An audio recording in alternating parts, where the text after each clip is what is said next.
ಇಲ್ಲಿ ಅಂದ್ರೆ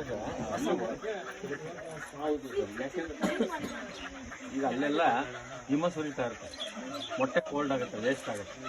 ಅದಕ್ಕೆ ಸಂತಾನೋತ್ಪತ್ತಿ ಮಾಡೋಕ್ಕೋಸ್ಕರ ಅದಕ್ಕೆ ಏನು ಮಾಡ್ತಾರೆ ಅಂದ್ರೆ ಅಲ್ಲಿಂದ ಇಲ್ಲಿ ಬರ್ತವೆ. ಇಲ್ಲಿ 32, 37 ಡಿಗ್ರಿ ಆ ಉಷ್ಣಾಂಶಕ್ಕೆ ತಕ್ಕಂತಾನೆ ಅವು ಬರ್ಬೋದು. ಬೇರೆ ಕಡೆನೂ ಅದೇ ಡಿಗ್ರಿ ಇರ್ಬೋದು. ಆದರೆ ಯಾಕೆ ಇಲ್ಲೇ ಇದು ಮಾಡ್ತವೆ ಅಂತಂದರೆ ಇಲ್ಲೆಲ್ಲ ಐಲ್ಯಾಂಡ್ಗಳಿದಾವೆ, ಈ ಥರ ಸೆಂಟ್ ಐಲ್ಯಾಂಡ್ಗಳಿರ್ತಾವಲ್ಲ, ಯಾವುದೇ ಮಂಕಿಗಳಾಗಲಿ ಯಾವುದೇ ಮನುಷ್ಯರಾಗಲಿ ಜಾಸ್ತಿ ಅಲ್ಲಿ ಓಡಾಡೋಕ್ಕಾಗಲ್ಲ, ಡಿಸ್ಟರ್ಬೆನ್ಸ್ ಆಗಲ್ಲ. ಅದಕ್ಕೋಸ್ಕರನೇ ಆ ಥರ ಐಲ್ಯಾಂಡ್ಗಳನ್ನು ನೋಡಿ ಅದು ನೆಕ್ಸ್ಟ್ ಮಾಡೋದು.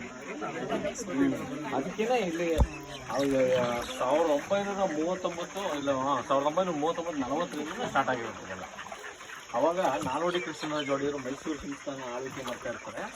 ಅವಾಗ ಇದನ್ನ ಡಾಕ್ಟರ್ ಸಲೀಂ ಅಲಿ ಅವರು ಐಡೆಂಟಿಫೈ ಮಾಡಿ ಅವರಿಗೆ ಇದು ಮಾಡ್ತಾರೆ. ಅವಾಗ 1972 ಕರ್ನಾಟಕ ಸರ್ಕಾರ ಇದನ್ನ ಅಭಯಾರಣ್ಯ ಅಂತ ಘೋಷಿಸ್ತದೆ, ವೈಲ್ಡ್ ಲೈಫ್ ಸ್ಯಾಂಕ್ಚುರಿ ಅಂತ. 2023 ರಾಮ್ಸಾರ್ ಸೈಟಲ್ಲಿ ನಂಬರ್ 1 ಪ್ಲೇಸ್ ಆಗುತ್ತೆ. ಇವಾಗ 22-23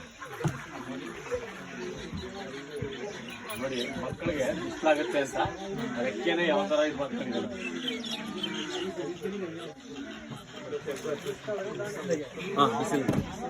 ಅಲ್ಲೇ 3 ಇದೆ ನೋಡಿ, 3 ಮರಿಗಳು, 1ರಿಂದ 3 ಮೊಟ್ಟೆನೇ ಇಡೋದು ಈ ಬರ್ಡ್ಸ್ ನೋಡಿ. ಇಲ್ಲಿ ಬೇಬಿಗಳಿದಾವೆ ನೋಡಿ, ಆ ಕಡೆ ಅಲ್ಲಿ ಸ್ಮಾಲ್ ಬೇಬಿ ಎಸ್ಟಿನ್ ಸೈಡ್.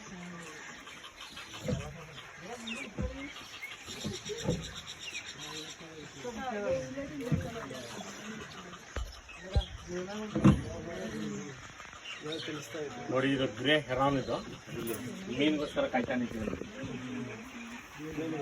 ಹಾಂ, ಹೆಂಗ್ ನೋಡ್ತಾ ಇದೆ ನೋಡಿ, ಅದು ಗುರಿಯಾಗಿಟ್ಟು ನೋಡ್ತಾ ಇರ್ತದೆ ಮೀನನ್ನು. ಯಾವಾಗ ಅಲ್ಲಿ ಮೇಲೆ ಬರ್ತದೆ ಟಕ್ಕಲ್ಲಿ ಲಕ್ಕಂತ ಕ್ಯಾಚ್ ಮಾಡ್ಕೊ.